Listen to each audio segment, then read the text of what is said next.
সূরা ইখলাস কখন পাঠ করলে সাথে সাথে ফলাফল পাবেন, ভালো করে বুঝেন।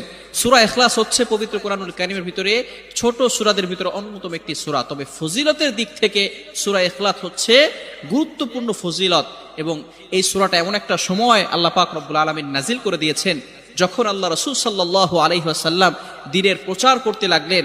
এমন সময় আল্লাহ পাক রব্বুল আলামিন এক আল্লাহর দাওয়াত দিতে লাগলেন।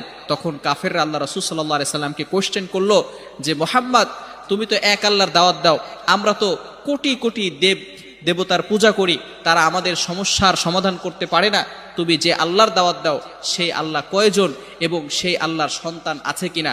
সাথে সাথে আল্লাহ পাক রব্বুল আলামিন এই কাফেরদের প্রশ্নের উত্তরে আল্লাহ রাসূল সাল্লাল্লাহু আলাইহি সাল্লামের কাছে এই সূরাটি নাজিল করলেন, কুল হুয়াল্লাহু আহাদ আল্লাহুস সামাদ লাম ইয়ালিদ ওয়া লাম ইউলাদ ওয়া লাম ইয়াকুল লাহু কুফুয়ান আহাদ।